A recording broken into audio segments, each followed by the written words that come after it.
कैसे आप सभी? Good morning all of you. आज 31 अगस्त 2020 और मैं सुनील कुमार आपके बीच में करंट अफेयर को लेकर आ गया हूं। तो आज की जो करंट अफेयर रहेगी उसको लेकर के हम डिस्कस करेंगे। साथ में कुछ जो प्रश्न बनेंगे ट्रेडिशनल वाले, वहीं से उनको भी उठाने का प्रयास करेंगे कि जो प्रश्न ट्रेडिशनल के हैं प्लस में करंट है, करंट तो करेंगे साथ में जो भी प्रश्न हमारे बनते चलेंगे उनको भी हम साथ में ही क्लियर करते रहेंगे। ठीक है, तो सभी दोस्तों को गुड मॉर्निंग। नीति का वेरी गुड मॉर्निंग एवरीवन। और अभी अपने प्रश्नों को स्टार्ट करते हैं। देखिए फर्स्ट प्रश्न हमारा क्या बनता आज का, और सभी ने आंसर देने का भी प्रयास करना है कमेंट बॉक्स में। अगर कोई कमेंट बॉक्स में ना डालना चाहे, डायरेक्ट प्रश्न आंसर या देना चाहे, तो वहां पर आपको 3 सिंबल दिखाई देंगे। जो आपको इस प्रकार का सिंबल है, हैंड का सिंबल दिखाई देगा, वहां पर क्लिक करें तो आपकी आवाज है वो डायरेक्ट मेरे तक पहुंच जाएगी। ठीक है, फर्स्ट प्रश्न देखिए हमारा क्या बनता है आज का। बड़ा ही जबरदस्त प्रश्न है। ये कहता है हाल ही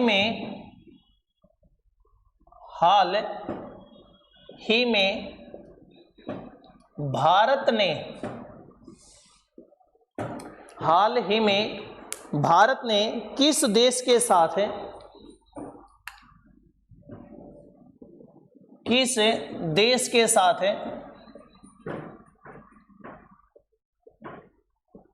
14वां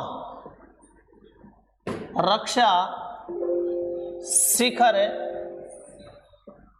वार्ता संपन्न की। यानी कि उस देश का नाम बताना है जिसने रक्षा वार्ता को क्या किया है, संपन्न किया है। ठीक है, तो भारत ने किस देश के साथ अपनी रक्षा वार्ता, प्रीतम यादव गुड मॉर्निंग दोस्त। अपनी जो 14वीं रक्षा वार्ता है, एक बात याद रहे, वीडियो कॉन्फ्रेंसिंग के जरिए की गई है, इंटरनेट के माध्यम से की गई है। हमने किस देश के साथ ये रक्षा वार्ता की है, उस देश का नाम हमने बताना है, उस देश का नाम क्या है। ठीक है, तो यहाँ पर good morning all of you. फिर अब देखिए उस देश का नाम आपका रहेगा सिंगापुर। क्या रहेगा? सिंगापुर। ठीक है, और सिंगापुर से प्रश्न याद आया मेरे को कि सिंगापुर की राजधानी क्या है, बताइए आप। राजधानी, ठीक है, 2 दिन पहले भी आया था यहां से एक प्रश्न, और वहां पर भी मैंने आपको राजधानी बताई थी कि सिंगापुर की राजधानी क्या है। तो आप ये बताने का प्रयास करें। सिंगापुर की राजधानी का नाम आपका है, तो दोस्तों उसका नाम रहेगा सिंगापुर सिटी। Singapore city. ठीक है, और सिंगापुर की मुद्रा का क्या नाम है? अगर मुद्रा पूछ ली जाए आपसे कि सिंगापुर की मुद्रा का क्या नाम है, ठीक है, तो सिंगापुर की जो मुद्रा रहेगी वो सिंगापुरी डॉलर है। क्या है? सिंगापुरी डॉलर। क्या है? सिंगापुरी। ये रक्षा शिखर सम्मेलन है, ये बात भी आपने माइंड में रखना है। और कौन सा? ये 14वां है। एक प्रश्न और सिंगापुर से अभी मेरे दिमाग में आया है, और सिंगापुर से प्रश्न क्या है कि कुछ दिन पहले सिंगापुर के अंदर हमारे देश के राज्यसभा सांसद का देहांत हुआ था। किसका? राज्यसभा सांसद का।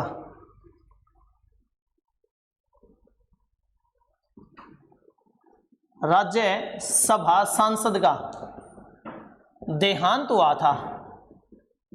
कहां पर हुआ था ये देहांत? सिंगापुर के अंदर हुआ था।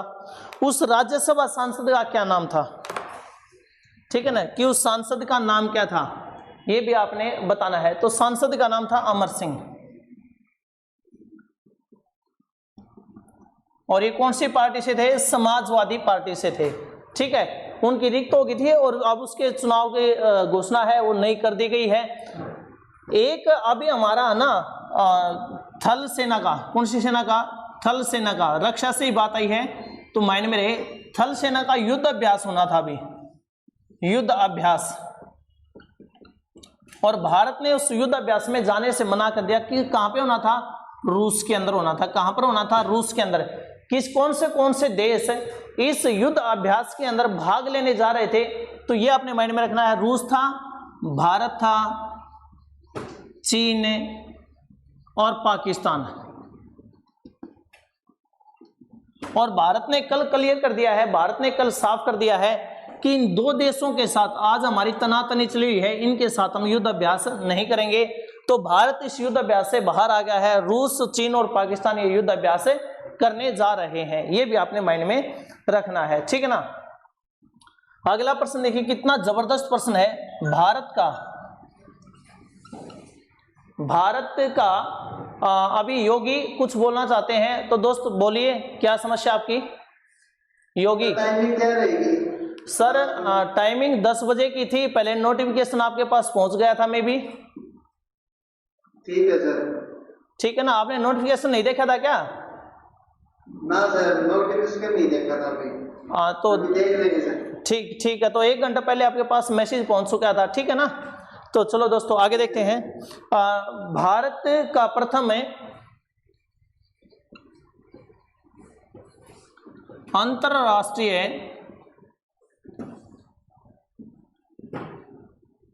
महिला व्यापार केंद्र की स्थापना कहां पे की गई है? महिला व्यापार केंद्र की स्थापना। अब थोड़ा हमने पॉजिटिवनेस में लेना इस प्रश्न को, ठीक है ना। ये नहीं कि महिलाओं का व्यापार होता वहां पे, नहीं, यानी कि महिला उस स्थान पर एकत्रित होकर के सुरक्षित तरीके से व्यापार कर सकती हैं। समझ में आएगी नहीं? वहां पर पुरुष नहीं है, महिलाएं इकट्ठी होंगी और अंतरराष्ट्रीय स्तर पर क्या किया जाएगा? व्यापार किया जाएगा, ठीक है ना। तो ये कहां पर की गई है? तो दोस्तों प्रीतम पिछले का तो आपने देख लिया, चीन नहीं था, भारत में बाहर हुआ उससे। फिर ये पॉइंट आ रहा है ना कि अंतरराष्ट्रीय महिला व्यापार संगठन जो व्यापार केंद्र है भारत में कहां पर स्थापित किया गया है? तो इसका नाम आंसर जो रहेगा आपका वो रहेगा केरल में। क्या रहेगा? केरल में। कहां पर स्थापित किया गया है? केरल में। कि महिलाएं वहां पर सुरक्षित होकर के, बिल्कुल निश्चित होकर के क्या कर सकती हैं? व्यापार कर सकती हैं। अब केरल में रहेगा तो केरल के राज्यपाल का क्या नाम है? तो आरिफ मोहम्मद खान। क्या नाम है? आरिफ मोहम्मद खान। और मुख्यमंत्री कौन है केरल के? वो भी आप सबको पता है, पिनाराई विजयन। कौन है? पिनाराई विजयन वहां के क्या है? मुख्यमंत्री हैं। समझ में आ गया पॉइंट? तो वहां पर ही क्या किया गया है? भारत का पहला ऐसा केंद्र जहां पर महिलाएं ही व्यापार कर सकती हैं और अंतरराष्ट्रीय केंद्र बनाया गया है, वो कहां पर बनाया गया? आपका केरल के अंदर बनाया गया है। समझ में आ गया? चलो अगला पॉइंट देखते हैं। किस राज्य ने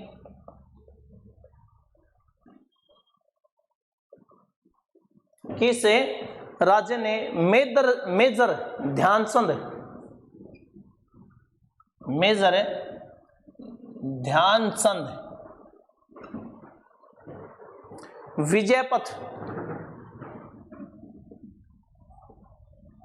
विजयपथ योजना को आरंभ किया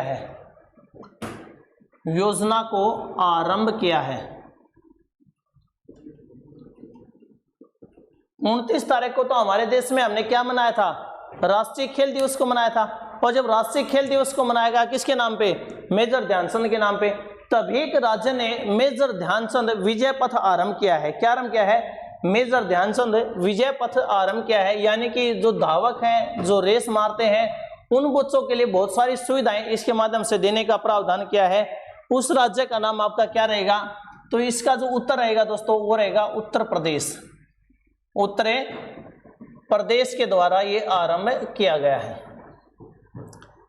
फिर आरंभ करने वाला कौन था?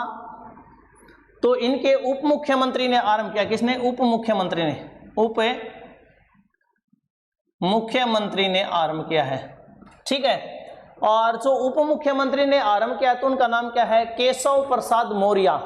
ये योजना आपने माइंड में रखनी है, केशव प्रसाद मौर्य के द्वारा आरंभ की गई है। अब देखो उप मुख्यमंत्री एक शब्द आया है और एग्जाम में आने की पूरी संभावना है। एक पॉइंट यहां पे बनता है कि देश के अंदर कौन से राज्य में 5 उप मुख्यमंत्री हैं? 5 उप मुख्यमंत्री हैं। तो आंसर देने का प्रयास करें कि वर्तमान में कौन सा ऐसा राज्य है जिसने अपने 5 उप मुख्यमंत्री बनाए हुए हैं? समझ में आ गया ना कि कौन से राज्य ने अपने क्या बनाए हुए हैं? 5 उप मुख्यमंत्री बनाए हुए हैं। उस राज्य का क्या नाम है? तो बताने का प्रयास करें। तो दोस्तों उस राज्य का नाम आपका क्या रहेगा? आंध्र प्रदेश। उस राज्य का नाम क्या रहेगा? आंध्र प्रदेश रहेगा। आंध्र प्रदेश कमाल का राज्य है, 5 उप मुख्यमंत्री और 3 राजधानियां। कितनी राजधानियां? ये देखिए, ये पॉइंट आपको सीखने हैं, 3 राजधानियां। और 3 राजधानियां कैसे बनाई है? एक उनकी व्यापारिक राजधानी होगी, एक उनकी वैधानिक राजधानी होगी, एक उनकी न्यायिक राजधानी होगी। इस प्रकार से इन्होंने कितनी राजधानियां बनाई हुई हैं? 3 राजधानियां बनाई हुई हैं। समझ में आया कि नहीं पॉइंट? तो वह, लेकिन एक बात, इनके तो 5 मुख्यमंत्री हैं, एक राज्य में 3 मुख्यमंत्री भी हैं, उप मुख्यमंत्री भी हैं, 3 उप मुख्यमंत्री भी हैं वर्तमान में ही। उस राज्य का क्या नाम है जिसके 3 उप मुख्यमंत्री हैं? 5 हैं, वो आपने बता दिया सर, आंध्र प्रदेश है। ठीक है ना। अब मैंने कहा 3 उप मुख्यमंत्री कौन से राज्य के अंदर है, तो आप ये बताने का प्रयास करें। जब 3 उप मुख्यमंत्रियों की बात आती है तो आपका आता है कर्नाटक। कौन आता है? कर्नाटक। फिर 2 तो उप मुख्यमंत्री आपके उत्तर प्रदेश के अंदर ही हैं, एक हरियाणा के अंदर है, ठीक है ना, एक आपका महाराष्ट्र के अंदर है। लेकिन याद रहे, उप मुख्यमंत्री का पद या उप प्रधानमंत्री का पद संवैधानिक पद नहीं माना जाता। उन दोनों का वर्णन संविधान में कहीं पर नहीं किया गया है। किस किस का? चाहे उप मुख्यमंत्री हो या फिर उप प्रधानमंत्री हो, उनके पद का वर्णन संविधान के अंदर कहीं पर भी नहीं किया गया है। ठीक है। अब मुख्यमंत्री की बात आई थी, कौन से राज्य की बात आई थी भाई? मेजर ध्यानचंद विजय पथारम किया है, तो उत्तर प्रदेश। उत्तर प्रदेश के मुख्यमंत्री कौन है? योगी आदित्यनाथ। और उत्तर प्रदेश के राज्यपाल का क्या नाम है? तो आपका सबको पता है, आनंदीबेन पटेल। कौन है? आनंदीबेन पटेल। फिर एक हमारा आया था कर्नाटक। कर्नाटक के राज्यपाल कौन है? वजुभाई वाला। ठीक है ना। और कर्नाटक के मुख्यमंत्री कौन है? तो कर्नाटक के मुख्यमंत्री का नाम है BS येदुरप्पा। क्या नाम है? BS येदुरप्पा। समझ में आ गया? चलो अगला प्रश्न देखते हैं अभी हमारा। वेरी वेरी इंपॉर्टेंट कर लेना इस पॉइंट को भैया जी, अपने नोटबुक के अंदर ऐड कर लेना, ये बात माइंड में रखनी है जो अब मैं कराने लग रहा हूं इस पॉइंट को। इसने कहा प्रति महीने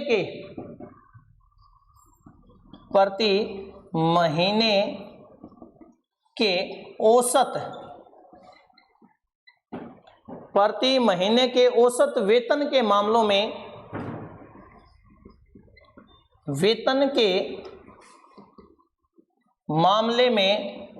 शीर्ष देश कौन सा बना? यानी कि प्रति महीने के हिसाब से कौन सा देश ऐसा है कि उसके नागरिकों का वेतन सर्वाधिक है, तो उस देश का नाम क्या है? हमने ये बताना है कि कौन से देश के नागरिकों का वेतन प्रति महीने के हिसाब से सर्वाधिक है, तो आपने ये आंसर देना है कि उस देश का नाम क्या है। तो दोस्तों उस देश का नाम आपका रहेगा, आप उसको अपनी कॉपी या नोटबुक के अंदर नोट कर लें, स्विट्जरलैंड। स्विट्जरलैंड कौन सा देश है जिसका प्रति महीने का वेतन प्रति व्यक्ति के हिसाब से कौन सा है? स्विट्जरलैंड है। फिर आप कहोगे सर स्विट्जरलैंड में प्रति व्यक्ति महीने का वेतन कितना है, चाहे उसमें गरीब व्यक्ति हो, प्रति व्यक्ति आय कैसे निकाली जाती है वो भी मैं आज आपको समझाऊंगा यहीं पे। ठीक है ना। तो 4,49,000 रुपये। कितना? 4,49,000 रुपये। इकाई, दहाई, सैकड़ा, हजार, 10,000, लाख। ठीक है ना। इतना वेतन प्रति महीने का कहां पर दिया जाता है? स्विट्जरलैंड में एक व्यक्ति के हिस्से में आता है। फिर ये आय निकलती कैसे है? जो हमारी शुद्ध राष्ट्रीय आय होती है, क्या होती है? NNP, net national profit. शुद्ध राष्ट्रीय आय जब हम निकालते हैं कि एक वर्ष के दौरान हमने देश के अंदर कुल कितनी आय को प्राप्त किया है, शुद्ध यानी कि उसके अंदर से ह्रास को घटा देते हैं, जो हमारी लागत होती है उसको घटा देते हैं। ठीक है ना। तो वो घटाने के पश्चात जो हमारे पास शेष बचती है उसे हम कहते हैं NNP। बोले तो नेट नेशनल प्रॉफिट, शुद्ध राष्ट्रीय आय। और शुद्ध राष्ट्रीय आय बटे में क्या करेंगे? जनसंख्या। शुद्ध राष्ट्रीय आय बटे में क्या करेंगे? जनसंख्या। और जब इसको काट करके जो आएगा हमारा वो आएगी प्रति व्यक्ति आय। क्या आएगी? प्रति व्यक्ति आय। काफी बार इस प्रकार का प्रश्न आपके एग्जाम में पूछ लिया जाता है कि प्रति व्यक्ति आय को कैसे निकाला जाता है, शुद्ध राष्ट्रीय आय बटे में जनसंख्या, जो निकल के आएगी वो हमारी क्या आएगी, प्रति व्यक्ति आय निकल करके आएगी। ठीक है ना। तो जो प्रति व्यक्ति आय निकल के आती है उसको हम 30 से मल्टीप्लाई कर देंगे तो मासिक आय निकल जाती है। क्या निकल जाती है, मासिक आय उस देश के अंदर। अब सबसे अधिक मासिक आय वाला देश कौन सा बना, आपका स्विट्जरलैंड बना है। अगर आपसे प्रश्न ये पूछ ले कि भारत का इसके अंदर कौन सा क्रम है, यानी कि भारत कौन से नंबर पर रहा प्रति व्यक्ति आय महीने के हिसाब से, यानी कि प्रति व्यक्ति औसत महीने के वेतन में भारत विश्व में कौन से स्थान पर रहा, तो आप भारत की अगर बात करेंगे तो भारत इसमें 72वें स्थान पे रहा है। भारत कौन से स्थान पे रहा है, इसके अंदर 72वीं रैंक, यानी कि 72वें स्थान पर रहा है। बोले तो हम पिछले क्रम में खड़े हैं। और भारत में प्रति महीना प्रति व्यक्ति औसत वेतन कितना निकल के आया है। अब सोचिए कि भारत में एक महीने के हिसाब से प्रति व्यक्ति का वेतन कितना होता होगा औसत है, तो वह आया है 32,800 रुपये। कितना आया है, 32,800 रुपये।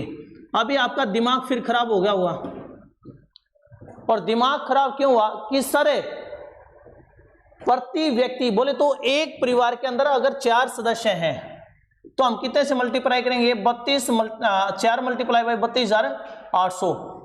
इट मीन्स उस महीने का ये बचत है, प्रॉफिट है, शुद्ध लाभ है, उसने अपने खर्चे निकालते हैं। इतना प्रति व्यक्ति वेतन हमारे देश के अंदर मिलना चाहिए। लेकिन आप कहोगे सर मिल तो नहीं रहा, वो जा कहाँ पे रहा है। ठीक है, तो आपकी स्क्रीन के ऊपर आपको ऐसा सिंबल दिखाई देगा। अगर कोई बच्चा पुट करना चाहे प्रश्न को तो वहां पर जाकर के उसको दबा करके पुट कर सकता है, पूछ सकता है कि सर वो कहाँ पे जाने लग रहा है।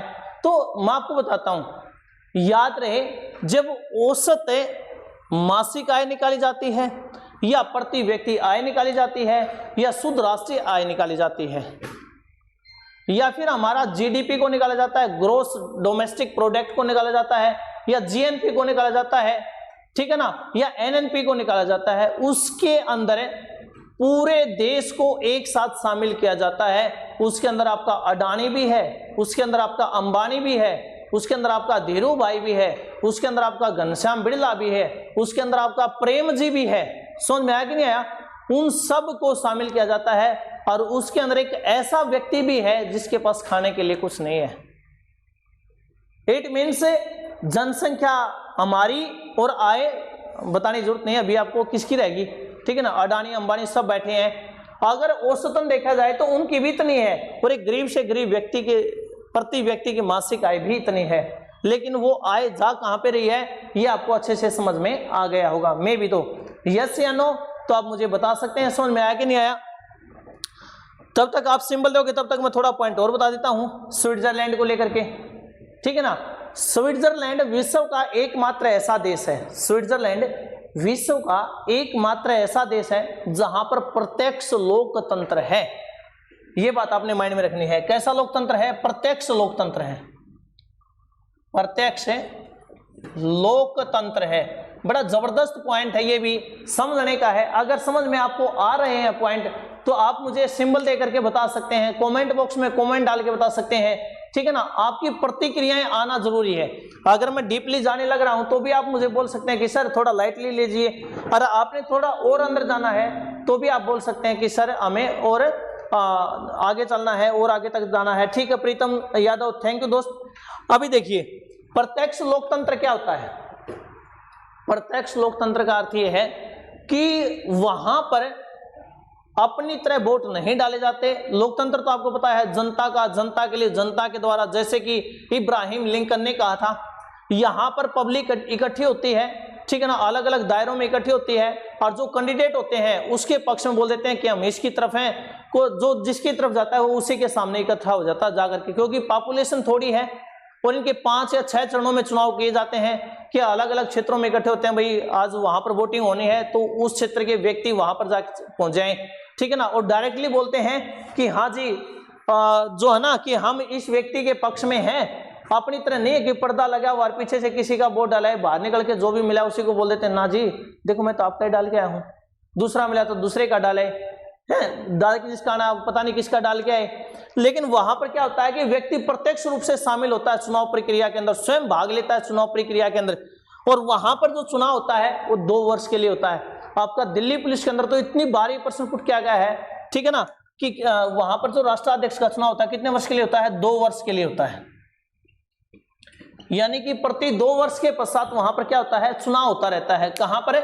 स्विट्जरलैंड के अंदर। समझ में आया पॉइंट कि नहीं समझ में आया? फिर पॉइंट ये बनता है कि स्विट्जरलैंड की राजधानी का क्या नाम है? जो स्विट्जरलैंड है इसकी राजधानी का क्या नाम है? उसकी राजधानी है बर्न।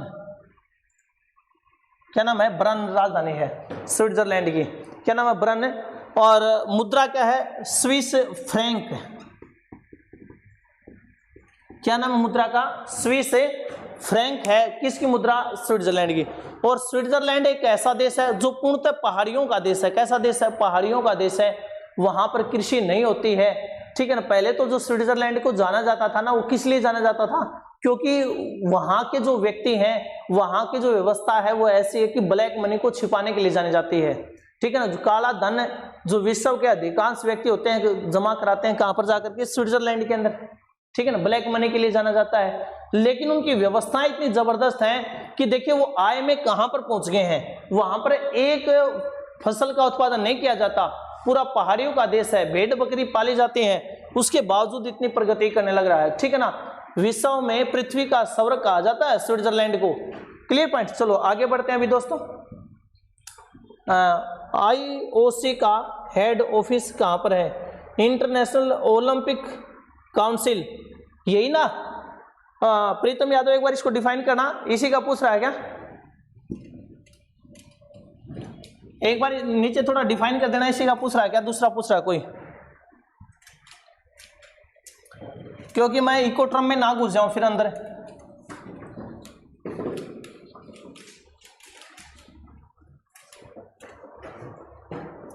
देखिए तब तक मैं अगला प्रश्न डालता हूं आपका। अच्छा, जो ये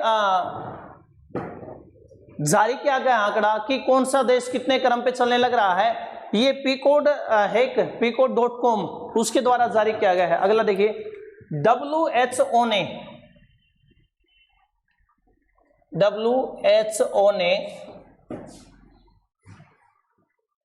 अफ्रीका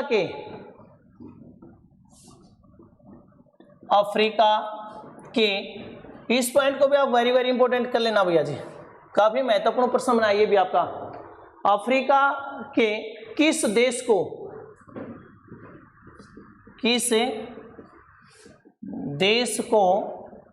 पोलियो मुक्त घोषित किया?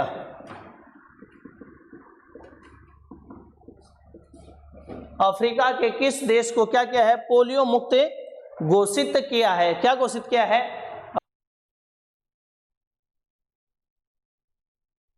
ठीक है ना। तो पोलियो मुक्त घोषित किया है। प्रीतम आप वाला ही बता रहा हूं मैं, जस्ट अभी 1 मिनट में पहले डिफाइन कर देता हूं दोस्त, फिर आप वाला बता रहा हूं, ठीक है ना। कौन से देश को पोलियो मुक्त घोषित किया है? अफ्रीका के कौन से देश को क्या घोषित किया है?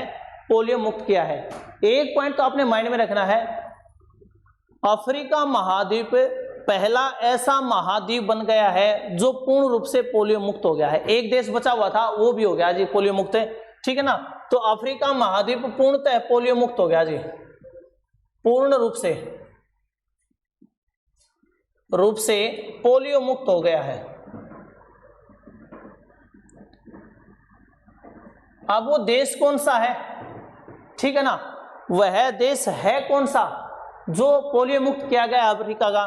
तो उस देश का नाम है नाइजीरिया। क्या नाम है? नाइजीरिया। यानी कि WHO ने जो पोलियो मुक्त किया है अभी, वो किसको किया है? नाइजीरिया को किया है। और नाइजीरिया अफ्रीका का अंतिम देश बन गया है। कौन सा बन गया? नाइजीरिया, ठीक है ना, नाइजीरिया। अब पॉइंट ये बनता है कि नाइजीरिया अंतिम अफ्रीकी देश बन गया है जो पोलियो मुक्त घोषित किया गया है। नाइजीरिया की राजधानी क्या है? नाइजीरिया की राजधानी का क्या नाम है? तो नाइजीरिया की जो राजधानी बनेगी वो अबूजा। क्या बनेगी? अबूजा। नाइजीरिया की राजधानी का क्या नाम है दोस्तों? अबुजा है। और नाइजीरिया की मुद्रा का क्या नाम है? नाइजीरिया की मुद्रा का क्या नाम है? तो नाइजीरिया की जो मुद्रा है वो नाइजीरियाई नायरा, नाइजीरियाई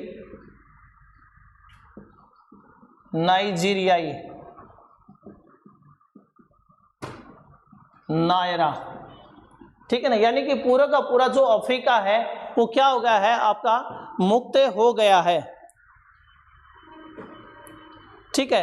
तो एक पहले जो आपने साथी ने प्रश्न पुट किया था प्रीतम ने, आईओसी का हेड ऑफिस भी है ना सर? जी बिल्कुल, आपका जो आईओसी का इंटरनेशनल ओलंपिक काउंसिल का हेड ऑफिस है ना, वो आपका स्विट्जरलैंड के अंदर ही है। वो पॉइंट आपका बिल्कुल एकदम राइट है, ठीक है ना।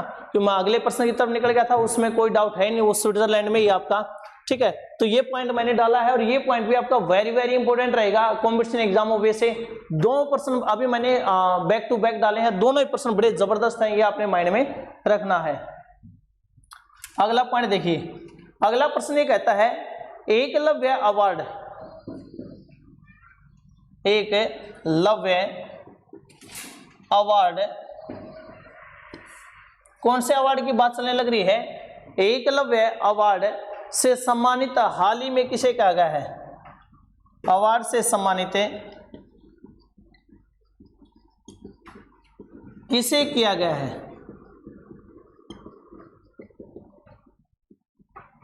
ठीक है, तो एकलव्य अवार्ड दिया किसे गया है? तो यह आपने बताना है। ये भी आपका साउथ अफ्रीका, पिछले वाला भी सही था। एकलव्य अवार्ड दिया गया है ईशिका चौधरी को, Ishika Chaudhary junior hockey team की कैप्टन है ईशिका चौधरी। कौन सी की? जूनियर हॉकी टीम की कैप्टन है कौन? ईशिका चौधरी, जिसको क्या दिया गया है? एकलव्य अवार्ड दिया गया है। और ईशिका चौधरी को यह अवार्ड किसने दिया है? मध्य प्रदेश सरकार ने, मध्य प्रदेश ने। अब वही पॉइंट फिर आता है, लिखने की जरूरत तो अभी है ही नहीं कि मध्य प्रदेश की राजधानी क्या है। आप सबको पता है मध्य प्रदेश की राजधानी का नाम है भोपाल। क्या नाम है? भोपाल। मध्य प्रदेश के राज्यपाल कौन है आपके? तो श्री लालजी टंडन का देहांत हो गया था, उसके बाद आनंदीबेन पटेल को अतिरिक्त कार्यभार दिया गया है। और मुख्यमंत्री कौन है? शिवराज सिंह चौहान। इससे पहले कौन थे? कमलनाथ। कौन थे? कमलनाथ जी थे। उसको हटा करके कुछ एमएलए थे, जो कि आपको नाम सुना होगा, ज्योतिरादित्य सिंधिया, ठीक है ना। वो लेकर के किधर चला गया? बीजेपी की तरफ चला गया। और वहां पर शपथ किसने ले ली? फिर मुख्यमंत्री के रूप में शिवराज सिंह चौहान ने ले ली है, ठीक है। चलो अगला प्रश्न देखते हैं हमारा क्या बनता है। नेक्स्ट प्रश्न, अगला प्रश्न देखिए क्या कहता है। किस राज्य ने NRI, किस राज्य ने NRI यानी कि नॉन रेगुलर इंडियन एकीकृत पोर्टल, एकीकृत पोर्टल आरंभ किया है? क्या आरंभ किया है? एकीकृत पोर्टल लॉन्च किया है, लॉन्च किया है। उस राज्य का नाम हमने बताना है कि NRI के लिए एकीकृत पोर्टल लॉन्च करने वाला राज्य कौन सा बना है। शायद प्रश्न आपको समझ में आ गया होगा, ठीक है ना। तो उस राज्य का नाम क्या है आपका? तो वो राज्य भी आपका कौन सा है? उत्तर प्रदेश है। कौन सा है? उत्तर प्रदेश है। कौन से राज्य के द्वारा लॉन्च किया गया है? उत्तर प्रदेश के द्वारा लॉन्च किया गया है। फिर वही पॉइंट, उत्तर प्रदेश के मुख्यमंत्री योगी आदित्यनाथ, राज्यपाल आनंदीबेन पटेल है, ठीक है ना। ये आपका रहेगा। और देश में सर्वाधिक पॉपुलेशन वाला राज्य भी कौन सा है? आपका उत्तर प्रदेश है, ठीक है ना। यानी कि लगभग 25 करोड़ पॉपुलेशन। सर्वाधिक लोकसभा की सीटें कहाँ पे हैं? तो जहां पर जनसंख्या अधिक होगी वहीं पर लोकसभा की सीटें होंगी। 80 लोकसभा की सीटें हैं। और जहां पर पॉपुलेशन अधिक होगी वहीं पर विधानसभा की सीटें भी अधिक होंगी। तो विधानसभा की 403 सीटें भी आपकी कहां पर हैं? उत्तर प्रदेश के अंदर है। कहां पर है? उत्तर प्रदेश के अंदर है, ठीक है। इस प्रकार से आपका, क्योंकि चाहे लोकसभा की सीट रहे, राज्यसभा की सीट रहे, विधानसभा की सीट रहे, इनका जो निर्धारण किया गया है वो पॉपुलेशन के हिसाब से किया गया है, जनसंख्या के हिसाब से किया गया है, ठीक है। चलो अगला प्रश्न देखते हैं हमारा क्या बनता है। अभी नेक्स्ट प्रश्न देखिए हमारा क्या बनता है। नेक्स्ट प्रश्न ये कहता है राजीव गांधी खेल रत्न जो दिया जाता है अभी, राजीव गांधी खेल रत्न। अब की बार 5 खिलाड़ियों को दिया गया है, वो पांचों खिलाड़ी मैं आपके पहले क्लास में डिफाइन कर चुका हूं, और पहली बार ऐसा हुआ कि 5 खिलाड़ियों को एक साथ खेल रत्न दिया गया है। क्या दिया गया है? खेल रत्न दिया गया है। इससे पहले 3 खिलाड़ियों तक दिया गया था, लेकिन अब की बार कितने खिलाड़ियों को दिया गया है? 5 खिलाड़ियों को, जो कि भारत का खेल के क्षेत्र में दिया जाने वाला सबसे बड़ा सम्मान है। कौन सा? राजीव गांधी खेल रत्न। और कब दिया जाना आरंभ किया गया था? 1991 ईस्वी में। प्रश्न ये नहीं हमारा, प्रश्न ये है कि अब की बार जो इसकी राशि थी उसमें बढ़ोतरी कर दी गई है। राजीव गांधी खेल रत्न के अंदर जो पैसा दिया जाता था, जो सम्मान राशि दी जाती थी, उसके अंदर बढ़ोतरी कर दी गई है। ये पॉइंट आपने अपने जहन के अंदर बैठा लेना है, ये बात आप माइंड में रखनी है। बढ़ोतरी की गई है तो ये प्रश्न पूछा जाने की संभावना पूरी है कि कितनी राशि दी गई अब की बार राजीव गांधी खेल रत्न के लिए। तो 25 लाख रुपए दी गई भैया। कितनी दी गई है? 25 लाख रुपए राशि प्रदान की गई है। समझ में आ गया पॉइंट एवरीवन? यस या नो? ओके, चलो आगे बढ़ते हैं। अगला प्रश्न देखिए, और शायद आपने न्यूज के ऊपर वो तो देख लिया होगा, काफी सुर्खियों में चला हुआ है। और प्रश्न क्या है? कोविड-19 से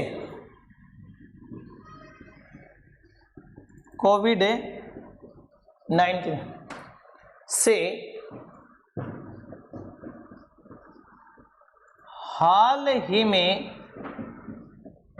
लोकसभा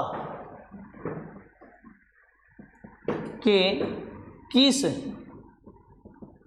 सांसद की मृत्यु हुई? ले जी सरकार, लोकसभा का वर्तमान एट प्रेजेंट हमारा सांसद है जिसकी कोरोना के कारण क्या हो गई है? मृत्यु हो गई है। उस सांसद का नाम आपने बताना है। तो आप यहां पर आंसर देने का प्रयास करें कि उस सांसद का नाम क्या रहेगा। ठीक है, उसे लोकसभा सदस्य का नाम क्या रहेगा? सदस्य का नाम।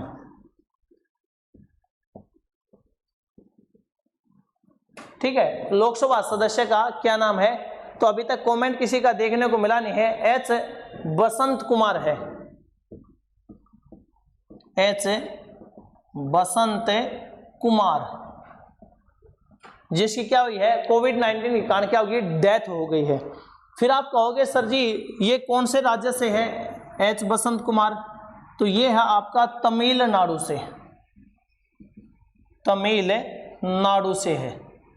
कौन से राज्य से है? तमिलनाडु से है। और तमिलनाडु के कौन से क्षेत्र से है अगर ऐसा पूछ लिया जाए तो कन्याकुमारी।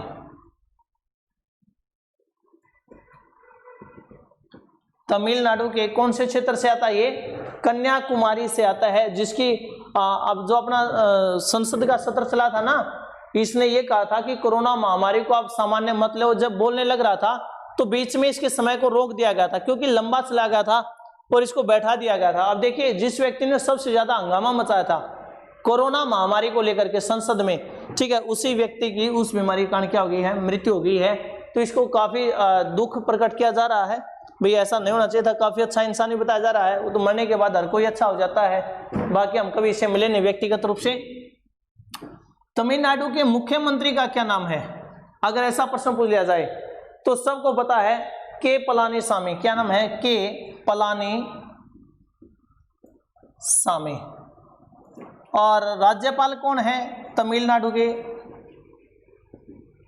ठीक है, तो तमिलनाडु के राज्यपाल का नाम क्या है? बनवारी लाल पुरोहित। क्या नाम है? बनवारी लाल पुरोहित। ये क्या है? राज्यपाल है। कहाँ के? आपके तमिलनाडु के। समझ में आया पॉइंट? तो दोस्तों हमें अपना ज़्यादा टाइम वेस्ट नहीं करना है क्योंकि हमारे और भी बहुत सारे सब्जेक्ट हैं। ट्रेडिशनल भी जीके है वो भी हमने करनी है, मैथमेटिक्स भी करना है, रीजनिंग को भी करना है, ठीक है ना, इंग्लिश को भी हमने साथ में लेकर के चलना है। उन सभी सब्जेक्टों पर हमने कमांड बनानी है। तो आज की क्लास में हमारा इतना ही रहेगा। जय हिंद, जय भारत। कल फिर मिलेंगे नए पॉइंटों के साथ में। नमस्कार दोस्तों।